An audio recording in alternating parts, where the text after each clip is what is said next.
Magandang umaga po sa ating lahat, mga kapatid.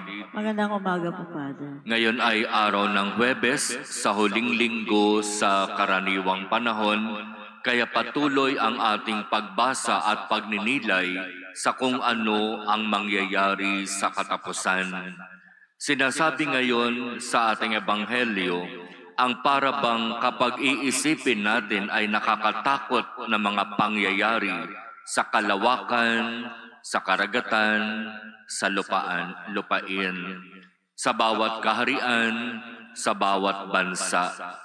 Para bang nakakatakot na kapag ito ay dumating, ito ay ating masaksihan.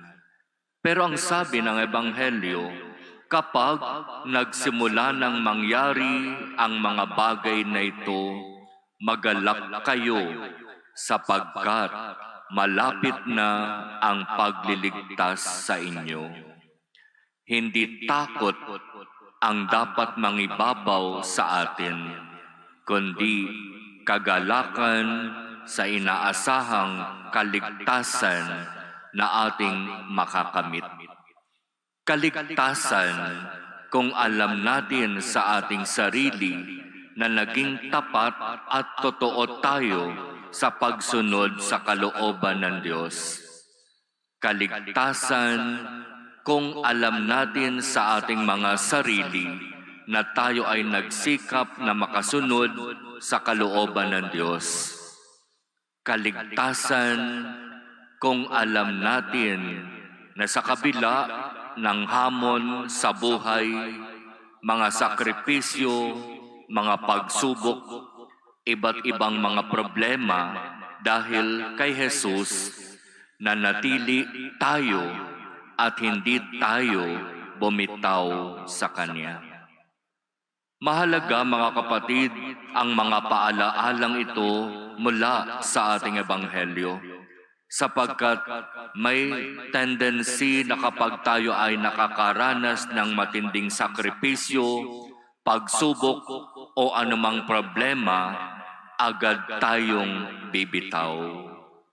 Hindi ito ang inaasahan ng Diyos sa atin. Kaya nga palagi niyang sinasabi, ang manatiling tapat hanggang wakas ang siyang magtatagumpay at maliligtas. Kaya hingin natin sa Diyos ang espesyal na biyaya na humarap man tayo sa matinding pagsubok dahil sa pagsisikap na makasunod sa ating Panginoon. Manatili tayong tapat at huwag tayong bumitaw. Iba ang usapan kapag hindi tayo naging tapat at kapag tayo ay bumitaw.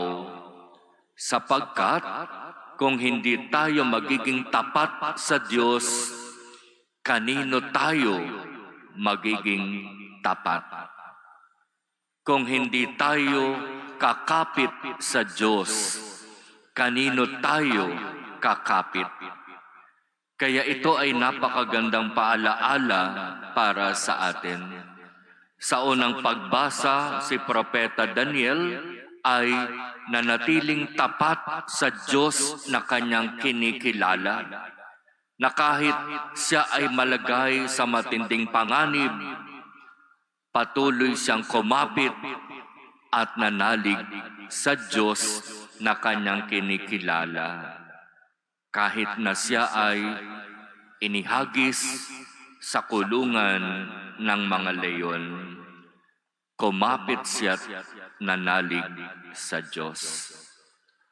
At katulad ng narinig natin sa unang pagbasa, walang masamang nangyari kay Daniel. Hindi sa ginalaw, hindi sa nilapa ng mga leyon. Kaya nga nung kinaumagahan, natatakot ang hari sa kanyang masasaksihan sapagkat alam niya sa magdamag maaaring nilapa na ng leyon si Daniel. Daniel, Daniel, sabi ng hari. At sumagot si Daniel, "Mahal na hari, salamat sa Diyos na aking kinikilala at sinasamba. Iniligtas niya ako sa panganib."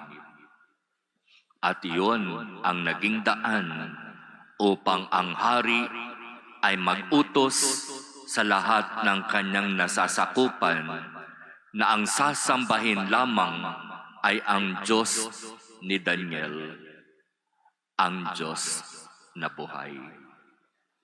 Kaya kung ang kinikilala nating Diyos ay ang Diyos na buhay, ang Diyos na nagliligtas, bakit ka bibitaw?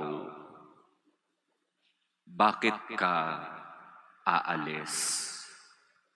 Bakit ka lalayo?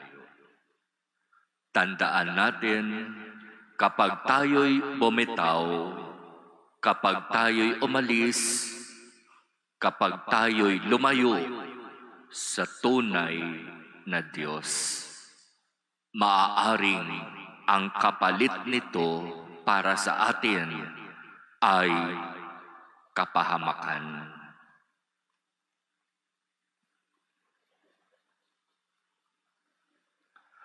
Amen.